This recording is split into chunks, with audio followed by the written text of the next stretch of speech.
framework, member states have reported that national DRR plans and institutional frameworks are increasingly addressing the specific needs of women, children and youth, persons with disabilities, older persons, indigenous peoples, migrant and displaced persons. However, we know gaps still remain in the implementation of these plans and frameworks. How is your organization involved in planning and designing DRR initiatives in the Solomon Islands? And what barriers still exist for persons with disabilities in leading these efforts? The floor is yours, Casper. Thank you. Well, thank you first of all, and I wish to acknowledge the government and the people of the Philippines for the hospitality and invitation to be here, and UNDRR to be with the panel. First of all, I would like to make mention here that the shift of charity and medical models of disability is long gone, and therefore the approach now is social and the human rights approach models that are needed to be considered, and therefore I hope that I will make some reference to that in terms of leave no one behind. But yet the challenges faced by disabilities are noted when looking at the Sinai framework.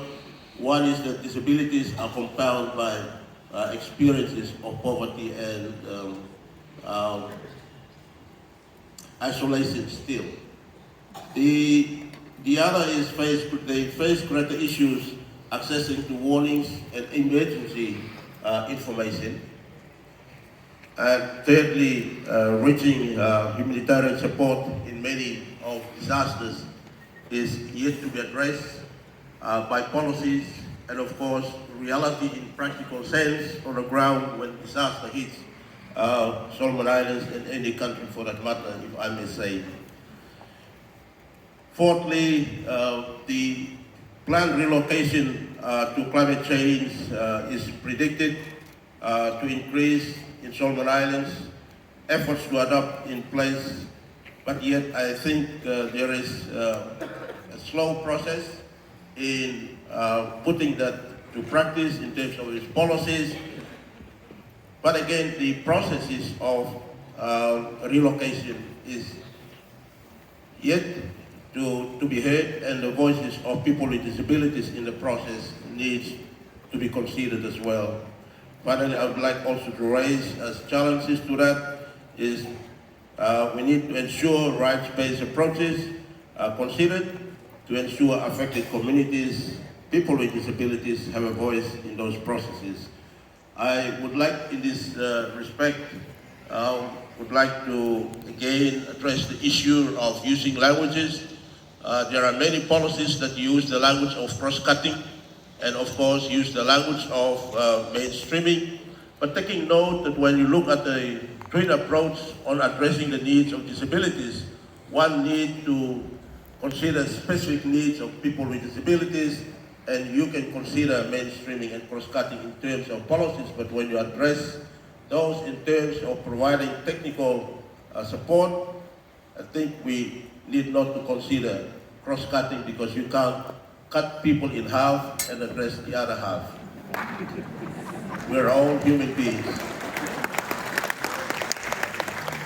Let me now share some experiences in moving forward. When you address myself coming in to the platform, you address us as the representing the National Disability Forum, and this is the shift because of the charity model and the medical model that have shifted. We have now changed the name of the organization from Disabled People's Association of Solomon Islands to be now the National Disability Forum, so that we can consider more broadly issues affecting people, not only people with disabilities, but of course caregivers, supporters, and those around them in their families, and acknowledge the two first speakers of the Philippine practical programs that they have given us in the opening speeches. The ideology in the Solomon Islands, if I may say, having caused those changes is that in the past 20 years, the organization has been in the back of the vehicle not on the vehicle, but at the back of the vehicle, pushing the vehicle in terms of getting the government who drives the vehicle with the passengers of government people sitting at the back of the vehicle, and we are standing at the back of the vehicle to push. And that is the advocacy we took in the past. Now it is a change. When the call for the change of the disability policy to be more inclusive, we have to intervene and to ask the government, can we please come in the vehicle with you? And therefore, with external support, we have managed to support the government in reviewing and changing the policy. That now it is not a policy on disability, but it's now a policy that refers to people with disabilities on a broader sense, inclusive development policy, so to speak. That is the first change we have made to ensure that disability is not being just a person, but has needs to be addressed.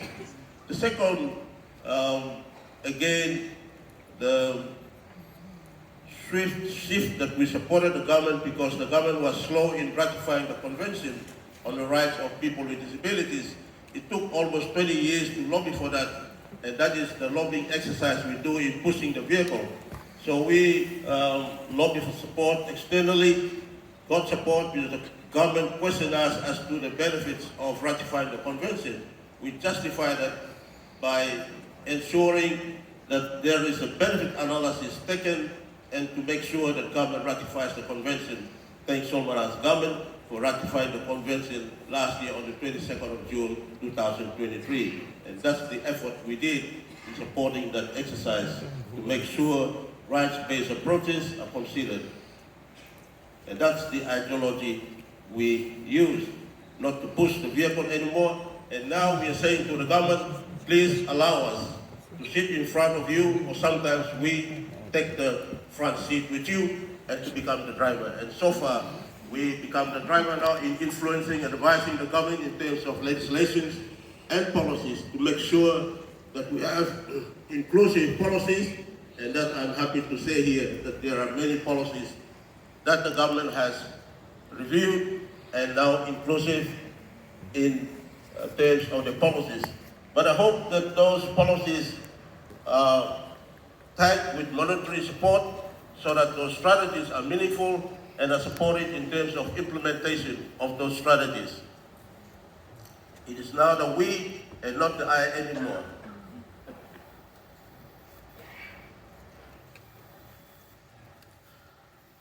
What is the new outlook in terms of addressing these things now is that we have now changed in terms of our units of the organization.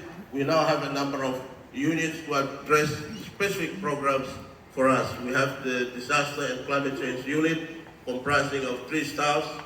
We have a unit of programs that look after our 6 affiliates. Currently, we have 6 affiliates comprising of the blind and vision impaired. We have the Solomon Islands Deaf Association. We have the Disability Women's Empowerment Association. We have the youth and para-athletes. We have another group now in this year, including the psychosocial grouping. And finally, this year as well, we now have brought up the 6th organization to be called the elders and old people. But when we strike their constitution, they don't want to be called old people, so we changed the name now to Pioneer of the Families. A national dialogue, of course, is going to be happening before end of this year, end of this month with the government. And this is a government commitment to ensure that the shift is meaningful, and therefore that is going to happen in terms of ensuring the government has a commitment to their policies and tag monetary to it to support the budget, which is now at its cycle. Probably finally, I would like just to raise 2 barriers that sometimes people use, but we use them as not a barrier, but something that will give us strength. Talking to people, they said, of course, the first barrier is attitude, but I think with attitude, it is called for more meaningful dialogue, and of course, for more meaningful planning, and the processes must be, of course, a participatory process and inclusion of people with disabilities. And therefore, attitude is not so much in terms of negativity, but it puts our organization to see the positive side of it and to unlock that. And therefore, it calls for us now to have more dialogue with the government, with institutions around us to support us, and in order to bring meaningful changes to the programs that we also complement. One of the barriers, again, the second barrier is people use in terms of the disability language is stigma. But I think the wisdom is here that we use stigma as a call for duty of care and responsibility. Because if we care and love people, for sure there should be no stigma. And that is something that we use stigma positively to increase our programs and to call for citizenship responsibility in order for people to ensure that they are called for duty and responsibility. Finally, we want to translate the DRR, the disaster risk reduction. We want to interpret this in terms of disability to make it a call to be a dignified, responsive, resilient program for disabilities and all in Solomon Islands. Thank you so much. God bless you. Thank you too much, Casper. And